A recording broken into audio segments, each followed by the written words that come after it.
everyone, myself is Divya Mahajan and today we will discuss the next topic under the vector integral that is the Gauss divergence theorem. आज हम Gauss divergence theorem को discuss करेंगे और उसकी application देखेंगे कि questions के अंदर हम गॉस डाइवर्जेंस थ्योरम को अप्लाई करके हम लाइन इंटीग्रल और सरफेस इंटीग्रल जो है उसको कैसे लेंथी क्वेश्चंस को हम छोटा कर सकते हैं।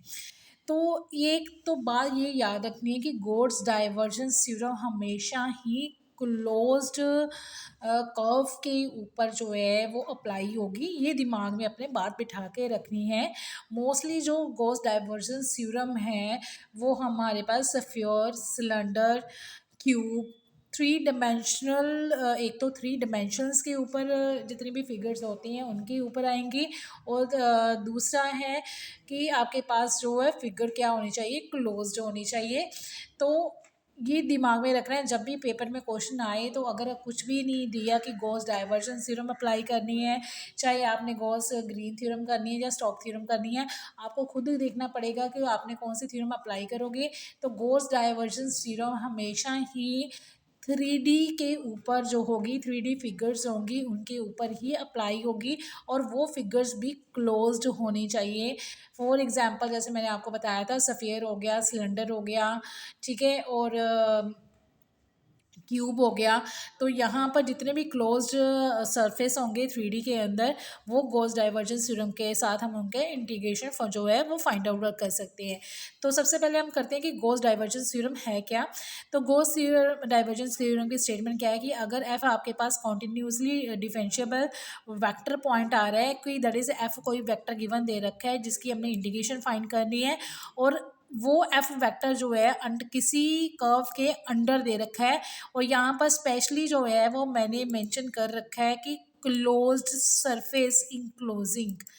ठीक है, तो यहाँ पर जो है आपने ध्यान देना है कि सरफेस कौन सा होना चाहिए, क्लोज सरफेस होना चाहिए। जो रीजन वी, अब वी यहाँ पर जितने भी वॉल्यूम के क्वेश्चंस आएंगे वो डाइवर्जेंस थ्योरम से हम सॉल्व कर सकते हैं। ठीक है, तो डाइवर्जेंस थ्योरम क्या कहती है कि अगर आपके पास एफ वेक्टर है और उसकी इंटीग्रेशन फाइंड करनी है हमने अंडर द सरफेस एस और एस सरफेस जो है वो क्लोज होना चाहिए आपके पास, तो उसकी इंटीग्रेशन किसके इक्वल होगी, द वॉल्यूम ऑफ द, अभी यहाँ पर वॉल्यूम के लिए बताया गया है that is volume of the divergence F D V. अब डाइवर्जेंस है तो डाइवर्जेंस हमने पिछले टॉपिक्स में किया था कि किसी वेक्टर का डाइवर्जेंस जब भी हमें फाइंड करना है तो उसका ग्रेडिनेट जो है डॉट प्रोडक्ट निकालनी है ग्रेडिनेट के साथ एफ वेक्टर की, तो उसको हम डाइवर्जेंस बोलते हैं। तो दैट इज एफ वेक्टर का आपने क्या निकालना है, डाइवर्जेंस निकालना है, तो उसकी इंटीग्रेशन करनी है अंडर द वॉल्यूम, तो उसको हम गॉस डाइवर्जेंस थ्योरम बोलते हैं। इसकी दूसरी स्टेटमेंट ये भी आती है आपके पास, the normal surface integral of the F over the boundary of the closed region. बार बार मेंशन किया है यहाँ पर रीजन कौन सा होना चाहिए आपके पास, क्लोज होना चाहिए, equal to the space integral divergence. यहाँ पर स्पेस बोला गया है, स्पेस का मीनिंग यहाँ पर होता है हमारे पास 3D के लिए, क्योंकि जो स्पेस है हमारी वो 3D है, दैट इज थ्री डायमेंशनल है आपके पास। ठीक है, तो 3D के अंदर हमेशा ही हमारे पास जो इंटीग्रेशन जो होती है 3D के अंदर ट्रिपल इंटीग्रेशन दैट इज़ वो आता है हमारे पास वॉल्यूम के लिए आता है, तो वॉल्यूम के लिए अकॉर्डिंग सॉल्व होना है आपके पास। ठीक है, तो यहाँ से जो है वो क्वेश्चन सबसे पहले हम क्वेश्चन देख लेते हैं इससे रिलेटेड जो है। तो हमारे पास पहला क्वेश्चन क्या दे रखा है कि यहाँ पर एस हमारे पास कोई क्रॉस सरफेस दे रखा है enclosing the volume V volume हमने फाइंड आउट करना है। ठीक है, एफ वेक्टर दे रखा हमारे पास X I cap plus 2 yj cap plus 3 z k cap. अब यहाँ पर सरफेस उन्होंने मेंशन नहीं किया कि स्फीयर है या फिर सिलेंडर है या फिर आपके पास क्यूब है, सिंपली उन्होंने क्या बोला है कि क्लोज सरफेस है। तो यहाँ पर भी क्लोज सरफेस आ गया तो वहाँ पर आप डाइवर्जेंस थ्योरम को अप्लाई कर सकते हो बड़े आराम से। तो यहाँ पर उन्होंने फाइंड आउट करने के लिए क्या बोला है, double integral under the S surface जो है F vector dot N cap D S निकालना है और एस हमारे पास ऑलरेडी क्या है, क्लोज सरफेस। ठीक है, बार बार ये चीज़ मेंशन करें कि सरफेस क्या होना चाहिए, क्लोज। अगर क्लोज सरफेस है तो डाइवर्जेंस थ्योरम क्या होगी, एप्लीकेबल होगी। तो डाइवर्जेंस थ्योरम क्या कहती थी हमें कि double integration under the surface close surface S F vector dot N cap D S किसके इक्वल होगा, आपके पास triple integration under the volume divergence of F D V. और डाइवर्जेंस ऑफ एफ क्या होता था हमारे पास, ग्रेडिएंट डॉट एफ होता था। That is F gradient F निकालोगे, उसकी ट्रिपल इंटीग्रेशन निकालोगे तो वो हमारे पास जो है double integration under the S surface ही के इक्वल आएगी। तो सबसे पहले यहाँ पर क्या लिया, ग्रेडिएंट लिया। ग्रेडिएंट की वैल्यू क्या थी हमारे पास, ये ग्रेडिएंट है आपके पास। ग्रेडिएंट की वैल्यू क्या थी हमारे पास, curly over curly X I cap plus curly over curly J Y J cap, curly over curly Z K cap. Dot product है हमारे पास X I cap plus Y two Y J cap plus three Z K cap. ठीक है, तो ये हमारे पास F vector दे रखा है। तो ग्रेडिएंट डॉट एफ वेक्टर निकाला था, तो यहाँ पर आप दैट इज डाइवर्जेंस निकालना था, वो निकाला है। आई का आई के साथ करोगे, जे का जे के साथ, और के का के साथ करना था आपने। तो आई कैप के जो कोफिशिएंट है उनका partial derivative with respect to X करोगे, जे कैप के कोफिशिएंट का जो partial derivative with respect to Y करोगे, के कैप के कोफिशिएंट का जो है partial derivative with respect to Z करोगे। जब पार्शियल डेरिवेटिव जब आपने कर लिया तो हमारे पास जो वैल्यूज़ जो है, तो सारी वैल्यूज़ जो है वो हमारे पास क्या आ रही है, कांस्टेंट आ रही है। और जब हमने इसको एडअप किया तो हमारे पास कितना आ रहा है, 6 मैंने इंटेग्रल से बाहर निकाल दिया, दैट इज़ क्योंकि वो कांस्टेंट आ रहा है। तो हमारे पास जो इंटीग्रेशन बची है ट्रिपल इंटीग्रेशन, वो 1 की बची है। अभी वी मैंने पहले भी बताया था, वी आपके पास यहाँ पर क्या आ रहा है, वॉल्यूम के लिए आ रहा है। तो वी यहाँ पर उस सरफेस का क्या होगा, वॉल्यूम होगा। तो विद रिस्पेक्ट टू वी आपने इंटीग्रेशन करनी है। लिमिट्स हमारे पास नहीं है क्योंकि सरफेस उन्होंने बताया नहीं है कि आपके पास सिलेंडर है या सफ़ियर है या फिर आपके पास क्यूब है, ना है तो उसकी लिमिट्स दे रखी है। तो जस्ट यहाँ पर with respect to V integration करोगे तो हमारे पास 1 की इंटीग्रेशन वी आ जाएगी। तो वी यहाँ पर क्या आएगा, हमारे पास सरफेस का वॉल्यूम आएगा। तो आंसर हमारे पास कितना बनता है, 6 वी। ठीक है, तो यहाँ पर क्वेश्चन कितना सिंपल हो गया। जबकि हमने जब हमने लाइन इंटीग्रल की थी तो लाइन इंटीग्रल के अंदर हमने रेक्टेंगल का जो है हमने फाइंड आउट की थी इंटीग्रेशन। तो वहाँ पर हमने क्या किया था, ए बी का निकाला था, बी सी का अलग से निकाला था, सी डी का अलग से निकाला था, फर्दर डी ए का इंटीग्रल अलग से निकाला था और सभी को सम अप किया था। तो यहाँ पर क्लोज सरफेस अगर आ रहा है आपके पास तो वहाँ पर सीधा डाइवर्जेंस थ्योरम अप्लाई करते हैं, दैट इज ग्रेडिएंट एफ का फाइंड करते हैं और ट्रिपल इंटीग्रेशन उसकी फाइंड आउट करते हैं। तो वहाँ से क्वेश्चन जो है वो उसका छोटा बन जाता है। ठीक है, इजीली सॉल्व हो जाता है। तो नेक्स्ट क्वेश्चन जो है इसी से रिलेटेड मैंने आपको दिया है सॉल्व करने के लिए कि एस कोई भी क्लोज सरफेस दे रखा है आपके पास, एफ फंक्शन वेक्टर दे रखा है आपके पास, X I cap two Y J cap plus का आपके पास है जेड कैप।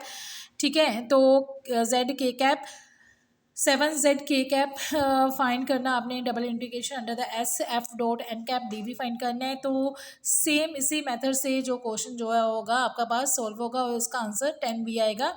तो आप खुद ट्राई करोगे इस क्वेश्चन को। नेक्स्ट जो क्वेश्चन है हमारे पास वो हमारे पास क्या है कि ए एक्स वेक्टर दे रखा है हमारे पास, एफ वेक्टर है A X I cap B Y J cap C Z K cap और where A B C constant दे रखे हैं।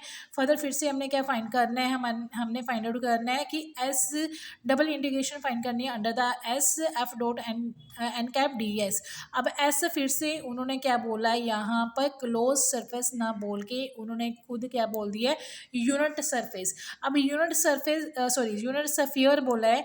यूनिट सफियर क्या होता है, सफियर हमारे पास क्या होता है, 3D डिमेंशनल फिगर है और वो भी क्या होती है हमारे पास, क्लोज है। दैट इज उन्होंने क्या बोला है यहाँ पर, यूनिट का मीनिंग है जिसका रेडियस कितना आ रहा है, 1 आ रहा है।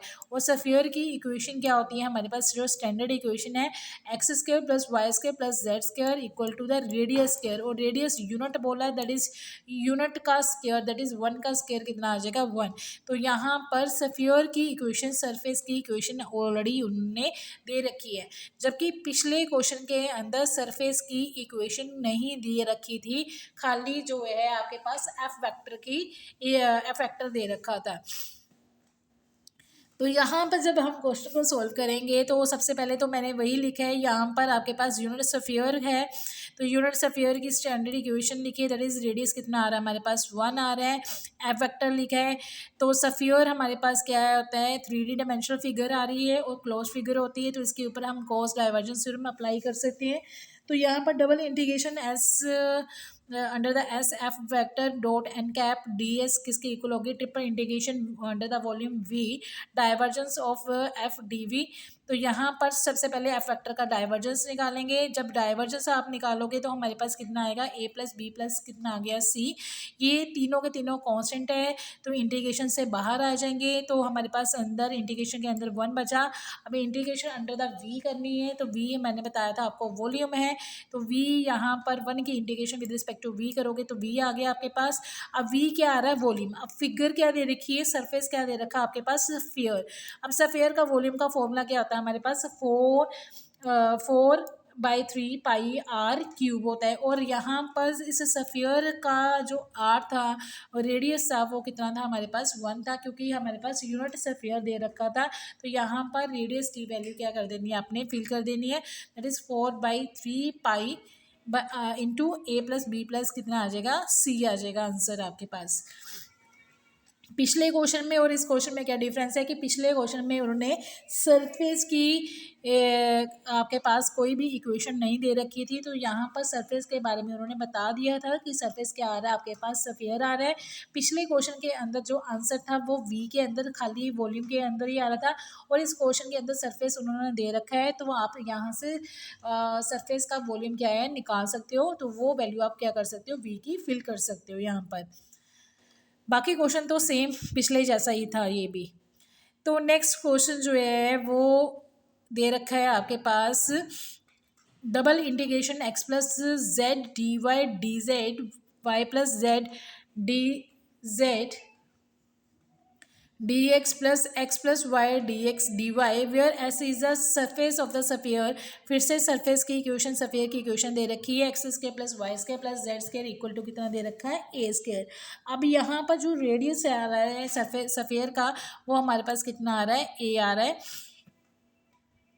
अब पिछले क्वेश्चन और इस क्वेश्चन में ये डिफरेंस क्या है कि जब आप देखोगे ना एफ वेक्टर, पिछले क्वेश्चन में जो एफ वेक्टर दे रखे हैं वो हमारे पास आई जे के कैप में दे रखे हैं, तो यहाँ पर एफ वेक्टर जो है वो नहीं दे रखा है, यहाँ पर एफ वेक्टर उन्होंने हमें खुद निकालना पड़ेगा। उन्होंने क्या दे रखा हमारे पास, X plus Z D Y D Z Y plus Z D Z D X और X plus Y D X D Y दे रखा है, तो एफ वेक्टर हमें खुद निकालना पड़ेगा।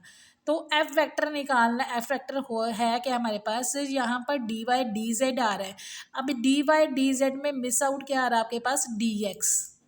अब डी एक्स क्या आता है आपके पास, दैट इज आई कैप का क्या होता है, कोफिशिएंट होता है। जो टर्म मिस आ रही है तो उसी का लगाओगे आप, डी एक्स मिस आ रहा है तो आई कैप आ गया, डी जेड डी एक्स आ रहा है that is D Y miss out आ रहा है तो जे कैप आ गया आपके पास, ठीक है। और थर्ड टर्म में आपके पास डी एक्स डी वाई आ रहा है, डी जेड मिस आउट आ रहा है तो के कैप आ गया आपके पास। तो सबसे पहले यहाँ से क्या निकालना, हमने एफ वेक्टर निकालना है। बाकी क्वेश्चन सारा वैसे का वैसे ही करोगे, दैट इज एफ वेक्टर का डाइवर्जेंस निकालोगे। डाइवर्जेंस निकालने के बाद जो जब डाइवर्जेंस निकाला वो हमारे पास क्या आ रहा है, 2 आ रहा है, 2 इंटीग्रेशन से बाहर आ जाएगा। और जब वॉल्यूम 1 की इंटीग्रेशन करोगे विद रिस्पेक्ट टू वी तो वॉल्यूम वी आ जाएगा आपके पास। और यहाँ पर वॉल्यूम किसका लेना हमने, स्फीयर का, जिसका रेडियस उन्होंने खुद ही दे रखा था, कितना था, ए। तो वॉल्यूम की वैल्यू फिल कर दोगे 4/3 पाई r³ आर की वैल्यू फिल की हमने ए, और यहाँ पर 8 पाई/3 इंटू a³ आ गया। देखो हर क्वेश्चन में थोड़ी थोड़ी सी चेंजेस आती आ रही है, वो आपको ध्यान में रखनी है। पिछले क्वेश्चन के अंदर एफ वेक्टर्स ऑलरेडी उन्होंने आई के कैप जे कैप के कैप में दे रखा था, यहाँ पर एफ वेक्टर उन्होंने डिफाइन नहीं किया था, वो आपको खुद निकालना था। जब भी आपके पास डी वाई डी जेड आ रहे हैं तो वहाँ पर आई कैप आएगा, डी जेड डी एक्स आ रहा है, वाई मिस आउट आ रहा है तो के जे कैप आ जाएगा, डी एक्स डी वाई आ रहे हैं तो डी जेड मिस आ रहा है तो इसका मीनिंग के कैप आ जाएगा। तो ये चीज़ें थोड़ी सी ध्यान रखनी है, बाकी सारा क्वेश्चन सेम ही करना आपने। तो नेक्स्ट क्वेश्चन इसी के जैसा दिया है मैंने आपको ट्राई करने के लिए। तो सेम क्वेश्चन सेम मेथड का क्वेश्चन है, बस सफ़ियर की इक्वेशन जो है वो चेंज कर दी है। तो यहाँ पर सफ़ियर जो है X square plus Y square plus Z square आ रहा है, वो इक्वल टू कितना आ रहा है 4, और 4 किसका स्क्वायर होता है हमारे पास 2 का स्क्वायर आता है। तो इस केस के अंदर जो रेडियस है वो हमारे पास कितना आ रहा है 2 आ रहा है, तो वहीं पर डिफरेंस आएगा, बाकी सारा क्वेश्चन वैसे ही जाएगा आपके पास। नेक्स्ट क्वेश्चन करते हैं हम यहाँ पर double integration under the S X cube minus Y Z D Y D Z minus 2x square Y D Z D X D plus Z D X D Y. तो फिर से यहाँ पर एफ वेक्टर नहीं दे रखा है, तो सबसे पहले तो एफ वेक्टर निकालेंगे। यहाँ पर एक्स मिक्स आ रहा है, तो इसका मीनिंग ये आई कैप के कोफिशिएंट होंगे। यहाँ पर डी वाई मिस आउट आ रहा है, तो इसका मीनिंग ये यहाँ पर जे कैप आएगा। यहाँ पर डी जेड मिस आ रहा है, तो यहाँ पर इसका मीनिंग क्या आ रहा है हमारे पास के कैप आएगा। अब सरफेस क्या दे रखा है उन्होंने, over the surface of the cube. अब क्यूब भी हमारे पास क्या होती है 3D डिमेंशनल फिगर है, और क्यूब भी क्या होती है हमारे पास क्लोज्ड सरफेस होता है। अब जहाँ पर भी क्लोज्ड सरफेस आ गया, देखो क्वेश्चन में कहीं पर भी मेंशन नहीं है कि आपने गॉस डाइवर्जेंस थ्योरम अप्लाई करनी है, ना ही हमें पता है ग्रीन थ्योरम करनी है, यहाँ क्या है स्टोक्स थ्योरम। तो कैसे पता करना है, मैंने पहले भी बताया था, एक तो 3D फिगर्स होनी चाहिए, और वो क्या होनी चाहिए साथ में, क्या होना चाहिए आपके पास क्लोज फिगर होनी चाहिए। तो यहाँ पर आपके पास देखो क्यूब जो है वो 3D आ रही है, ठीक है। जहाँ पर भी 3 डिमेंशन आगे आपके पास फिगर या फिर क्लोज्ड आपके पास कर्व सरफेस आ रहे हैं, तो वहाँ पर आपके पास डाइवर्जेंस थ्योरम ही अप्लाई होगी।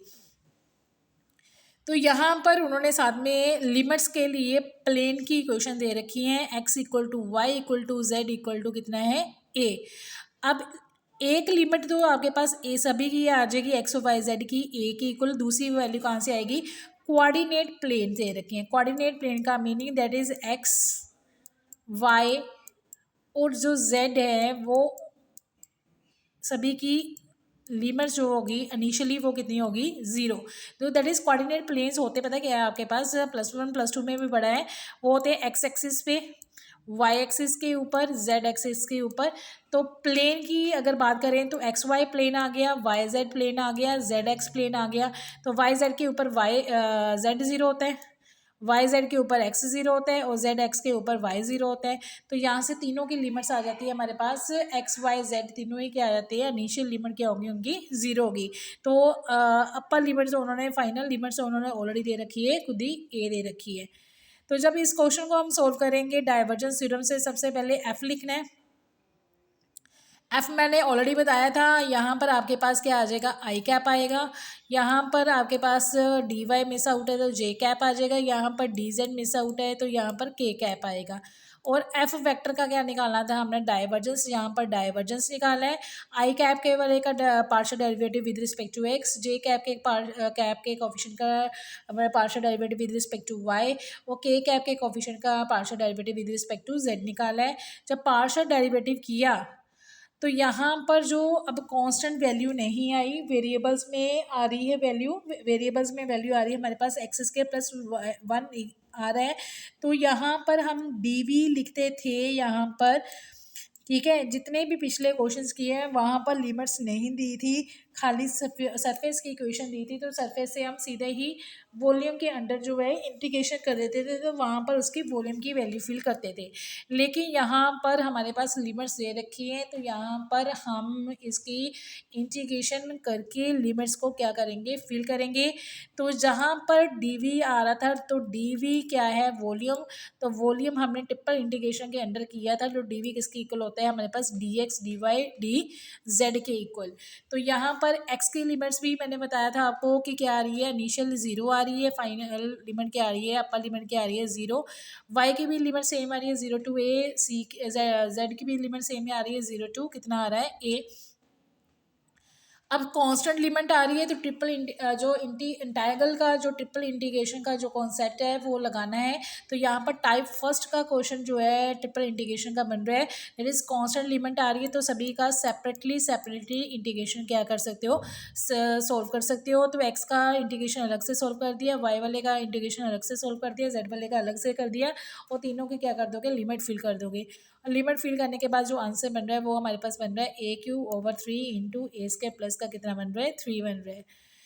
तो इसी के जैसा सिमिलर क्वेश्चन मैंने दे रखे हैं, वहाँ पर खाली जो एफ वेक्टर है वही चेंज होगा। क्यूब सरफेस जो है वो क्यूब ही है आपके पास, वो सीधा ही है कि कोऑर्डिनेट प्लेन है। तो जहाँ पर भी कोऑर्डिनेट्स प्लेन आया है आपके पास, तो इसका मीनिंग एक्स वाई और जो जेड है वो आपके पास कितना आएगा, इनिशियल लिमिट उनकी क्या बनेगी 0 बनेगी, और फाइनल लिमिट जो उन्होंने ऑलरेडी दे रखी है दैट इज x=y=z=, कितना दे रखा है a। तो बाकी सारा क्वेश्चन पिछले क्वेश्चन के जैसे ही सॉल्व होगा। तो इसका आंसर जो बनेगा आपके पास 3 × a⁵ आएगा। तो ये क्वेश्चन आप खुद ट्राई करोगे। तो नेक्स्ट जो क्वेश्चन है हमारे पास फिर से क्यूब का ही है हमारे पास। एफ वेक्टर उन्होंने आप खुद ही दे रखा है। सरफेस है कि आपके पास 6 surface of the cube bounded by, अब कोऑर्डिनेट प्लेन ना बोल के उन्होंने खुद ही लिमिट्स दे रखी है। देयर इज एक्स की 0 to 2 है, वाई की 0 to 2 है, ठीक है, जेड की 0 to 2 है। सेम क्वेश्चन इसी के जैसा सॉल्व होना है। तो उसका आंसर कितना बनेगा 32 बनेगा। आप लोग क्वेश्चन को ट्राई करना, यहाँ पर नहीं पता चलेगा तो आप लोग डिस्कस कर सकते हो मेरे साथ। तो नेक्स्ट जो क्वेश्चन है हमारे पास, evaluate the double integration F vector dot N cap D S. फिर से एफ वेक्टर गिवन दे रखे हैं। सरफेस की इक्वेशन क्या दे रखी है, अब सिलेंडर, सिलेंडर भी जो हमारे पास है वो 3D डायमेंशनल फिगर्स हैं, ठीक है। तो यहाँ पर सिलेंडर भी हमारे पास क्या आ रहा है क्लोज्ड। और सिलेंडर की इक्वेशंस अगर आपने पढ़ी थी +2 के अंदर, तो सिलेंडर हमारे पास क्या होता है, एक सर्कल की इक्वेशन दी होती है, एक क्या होता है हमारे पास प्लेन की इक्वेशन दे रखी होती है। तो यहाँ पर देखो x² + z² कितना दे रखा है 9। एक सर्कल है क्योंकि सिलेंडर के अंदर क्या होते हैं सर्कल होता है, और एक क्या बनता है आपके पास जो है प्लेन बन जाता है। तो सर्कल की इक्वेशन उन्होंने क्या दे रखी है x² + z² 9। और हमारे पास लिमिट्स के लिए x0 y0 z0 y की वैल्यू कितनी दे रखी है 8 दे रखी है। तो सिलेंडर के लिए भी सेम, सिलेंडर क्या है क्लोज सरफेस आ रहा है, 3D आ रहा है, तो यहाँ पर गॉस डाइवर्जेंस थ्योरम अप्लाई होगी। तो गॉस डाइवर्जन क्या कहती है कि double integration under the surface S जो होगा वो ट्रिपल इंटीग्रेशन में चेंज होगा under the volume divergence of F D आएगा।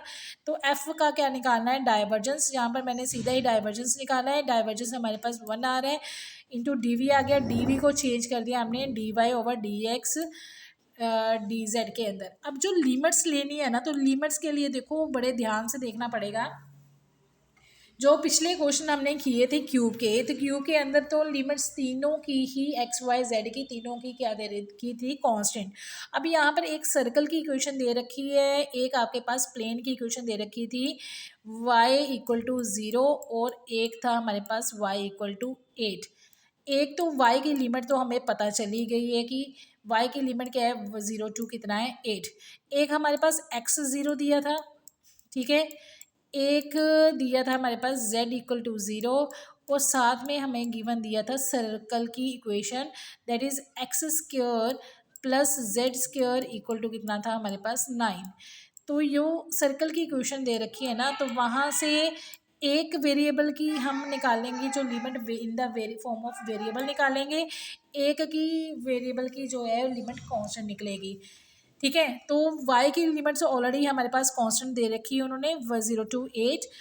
तो z की लिमिट्स जो है वो मैंने यहाँ से निकाली, जो सर्कल की इक्वेशन दी थी z² किसके इक्वल आ गया 9 - x², और z = कितना आ गया आपके पास √9 - x²। यहाँ पर वैल्यू ना एक्चुअली प्लस माइनस में स्क्वायर रूट के साथ आता है, लेकिन आपने नेगेटिव वैल्यू जो है वो क्या कर देनी है रिजेक्ट कर देनी है। तो हमने खाली पॉजिटिव वैल्यू ही जो है वो लेके चलना है, ठीक है। तो ये पॉजिटिव वैल्यू लेंगे, z की लिमिट 0 to, क्योंकि 0 उन्होंने खुद ही बोला कि z 0 है, 0 से इनिशियल लिमिट 0 से स्टार्ट है। तो फाइनल लिमिट हमने जो कर्व की इक्वेशन दे रखी थी सर्कल की इक्वेशन वहाँ से निकाली √9 - x², और x के लिए z को क्या कर दिया हमने यहाँ पर 0 कर दिया। तो जब x को 0 पुट करोगे तो x² की वैल्यू 9 आ गई, और x की वैल्यू कितनी आ जाएगी हमारे पास 3 आ जाएगी। तो x की लिमिट हमारे पास 0 to 3 आ गई, y की वैल्यू लिमिट्स ऑलरेडी उन्होंने कांस्टेंट दे रखी थी, जेड की लिमिट हमने खुद निकाली in the form of variable. तो सबसे पहले वेरिएबल लिमिट्स को हम सॉल्व करेंगे, फिर कांस्टेंट लिमिट को सॉल्व करेंगे। तो यहाँ पर विद रिस्पेक्ट टू जेड पहले इंटीग्रेशन करोगे, क्योंकि जेड की लिमिट जो है वो वेरिएबल की फॉर्म में आ रही है। तो 1 की integration with respect to Z करोगे तो जेड आ गया, जेड की लिमिट्स फिल करोगे। अब जेड की लिमिट जो है वो वेरिएबल है, एक्स की फॉर्म में है, तो फर्दर पहले एक्स की इंटीग्रेशन करोगे। तो y की लिमिट्स ऑलरेडी कांस्टेंट है, तो y को अलग से सेपरेट सॉल्व कर सकते हो। तो यहाँ पर 9 माइनस एक्स स्क्वायर की इंटीग्रेशन करनी है, तो यहाँ पर फॉर्मूला लग जाएगा आपका +2 का इंटीग्रेशन का, A square minus X square equal to X into A square minus X square का square root divide by 2 plus A square into sine inverse X by A. तो यहाँ पर क्या था आपके पास 9 माइनस एक्स स्क्वायर की स्क्वायर रूट था, इसकी क्या करनी थी इंटीग्रेशन। अब यहाँ पर अगर 9 का ब्रेक डाउन करें तो 9 की इसका स्क्वायर आ रहा है 3 का। तो यहाँ पर जब फॉर्मूले के साथ कंपेयर करते हो तो ए की वैल्यू कितनी आती है हमारे पास 3 आ रही है, तो उसी के अकॉर्डिंग फॉर्मूले में वैल्यू फिल होगी। एक्स इंटू कितना आ जाएगा आपके पास ए स्क्वायर कितना है 9, 3 का स्क्वायर 9 आ गया, माइनस एक्स स्क्वायर ओवर 2 आ गया, प्लस ए स्क्वायर कितना दे रखा है 3 का स्क्वायर आएगा, 3 का स्क्वायर कितना आ गया 9। नेक्स्ट है 9/2 आ गया, X sine inverse X by A, X as it, A की वैल्यू कितनी है हमारे पास 3 आ रही है, तो 3 वैल्यू फिल हो जाएगी। और फर्दर एक्स की जो है लिमिट्स फिल करनी है। दूसरी तरफ मैंने वाई की इंटीग्रेशन कर दी है, वाई की इंटीग्रेशन की वैल्यू कितनी आ गई फिल करके हमारे पास 8 आ गई। तो एक्स की लिमिट्स भी फिल की, एक्स की लिमिट फिल करने के बाद हमारे पास जो आंसर बन रहा है वो कितना आएगा 2 के साथ कैंसलेशन होगी, तो हमारे पास जो आंसर बनेगा वो 18 पाई आंसर बन जाएगा। ठीक है, तो इस नेक्स्ट जो क्वेश्चन है वो इसी के जैसा आपके पास क्वेश्चन है। ए वेक्टर दे रखा है, एफ की जगह ए वेक्टर ले लिया है। अब रीजन बाउंडेड उन्होंने नहीं बोला कि सफेयर है, सिलेंडर है या क्यूब है, तो आपने खुद ही देखना है। जब भी आपके पास एक सर्कल की इक्वेशन आ रही है और एक प्लेन की इक्वेशन दे रखी है तो वो हमेशा ही हमारे पास क्या बनता है सिलेंडर बनता है। तो सिलेंडर की इक्वेशन उन्होंने क्या दे रखी है, तो हमने सिलेंडर के अकॉर्डिंग क्वेश्चन सॉल्व करना है। और सिलेंडर हमारे पास 3D डिमेंशनल फिगर है, तो ये डाइवर्जेंस थ्योरम से ही क्वेश्चन क्या होगा सॉल्व होगा। तो इस क्वेश्चन को आपने फिर से क्या करना है सॉल्व करना है।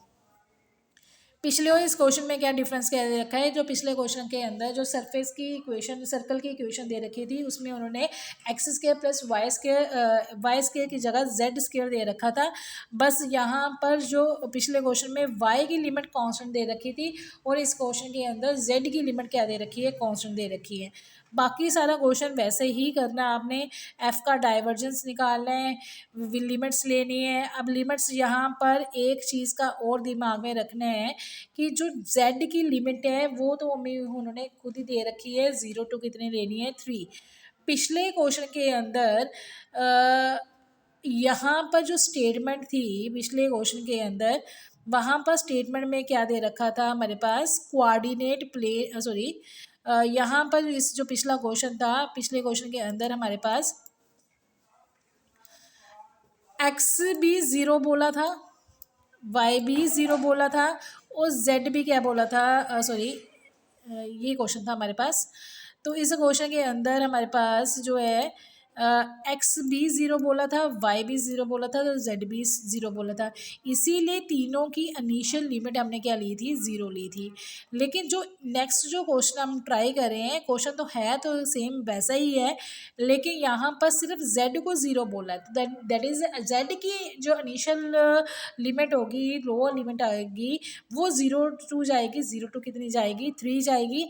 लेकिन यहाँ पर ना तो उन्होंने x इक्वल टू 0 बोला है, ठीक है, ना तो x इक्वल टू 0 बोला है, तो ना ही हमारे पास y इक्वल टू 0 बोला है। तो इसका मीनिंग x और y की जो इनिशियल लिमिट है, लोअर लिमिट है, वो 0 के इक्वल नहीं होगी।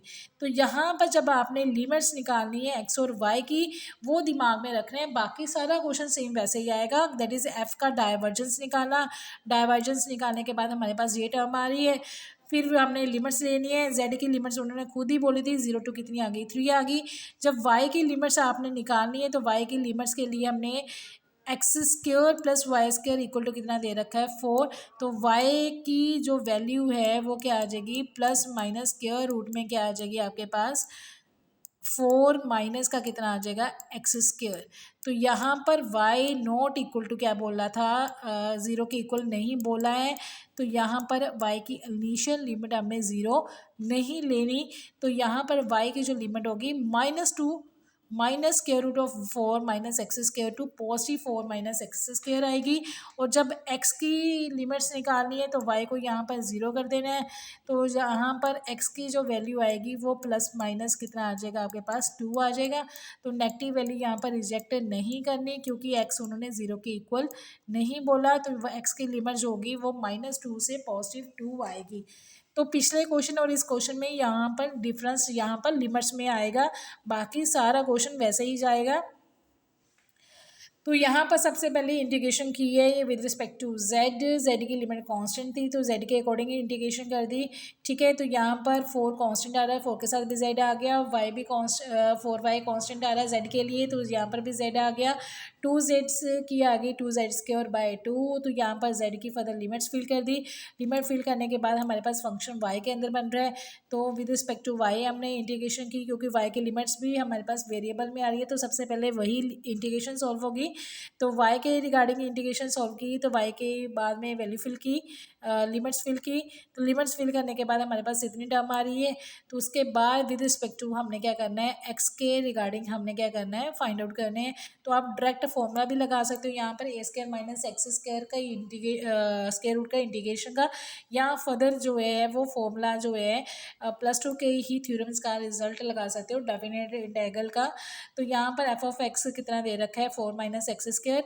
अगर x की जगह आप -x फिल करोगे तब भी हमारे पास वो एफ एक्स के इक्वल ही आएगा।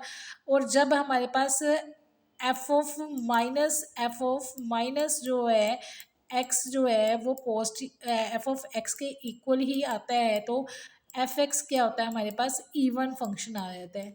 तो अगर एफ एक्स इवन फंक्शन आता है तो हमारे पास इसकी जो इंटीग्रेशन है वो ब्रेक डाउन हो जाती है हमारे पास डबल टाइम हो जाती है। और लिमिट्स जो है वो 0 टू a चली जाती है, 2 time into 0 to a F X D X चला जाता है। तो वहाँ पर सबसे पहले मैंने थ्योरम का रिजल्ट अप्लाई किया, फिर a square minus X square का फॉर्मूले का इंटीग्रेशन का फॉर्मूला जो है वो अप्लाई किया है। और लास्ट में इंटीग्रेशन की लिमिट्स क्या की है फिल की है। तो हमारे पास इसके रिगार्डिंग जो है क्वेश्चन जो है वो सॉल्व हो जाएगा। बस पेपर में ज़रा लिमिट्स का आपने ध्यान रखना है कि लिमिट्स कैसे दी हैं। अगर x equal to Y equal to Z equal to 0 नहीं दिया तो उसकी इनिशियल लिमिट्स लोअर लिमिट 0 हमने नहीं लेनी। फिर हमने प्लस माइनस में टर्म्स लेनी है, एक टर्म लोअर लिमिट नेगेटिव में चली जाएगी, अपर लिमिट पॉजिटिव में चली जाएगी आपके पास। तो सेम इसी के जैसा क्वेश्चन दे रखा है यहाँ पर, वो खुद ट्राई करोगे। इसके अंदर भी उन्होंने x के बारे में 0 नहीं बोला है तो इसका मीनिंग x की भी इनिशियल लिमिट 0 नहीं लेनी है आपने। और y की भी जो आपके बारे उन्होंने y के बारे में भी उन्होंने 0 के इक्वल नहीं बोला। तो इसका मीनिंग y भी क्या है नॉट इक्वल टू क्या आ रहा है 0। तो उसकी भी लिमिट हमने 0 के इक्वल इनिशियल नहीं लेनी। तो यहाँ पर भी आपके पास स्क्वायर रूट में एक पॉजिटिव आएगी, एक क्या आएगी आपके पास नेगेटिव में आएगी। तो ये इसका क्वेश्चन सेम ऊपर वाले क्वेश्चन के जैसा ही क्वेश्चन सॉल्व होगा, उसका आंसर 36 पाई आएगा। सॉल्व करके देख लेना बच्चे। नेक्स्ट जो क्वेश्चन है हमारे पास क्यूब का आ रहा है। एफ फंक्शन दे रखा है, उन्होंने खुद ही बोली है कि क्यूब आ रही है। अब क्यूब के अंदर उन्होंने लिमिट दे रखी है, एक्स की भी लिमिट दे रखी है, वाई की भी लिमिट दे रखी है, जेड की भी लिमिट दे रखी है। तो बड़ा इजी सा क्वेश्चन है आपके पास। एक्स की लोअर लिमिट भी दी है, अपर भी दी है, सेम वाई की भी दी है अपर लोअर, और जेड की भी अपर और लोअर लिमिट दे रखी है, वो भी कांस्टेंट दे रखी है। तो बड़े आराम से क्वेश्चन हो जाएगा ये। तो क्वेश्चन को इजीली आप क्या कर सकते हो सॉल्व कर सकते हो। बस क्या है कि यहाँ पर जब आप f का डाइवर्जेंस निकालोगे ना वो कांस्टेंट वैल्यू नहीं देगा, इन दी फॉर्म ऑफ वेरिएबल आएगा।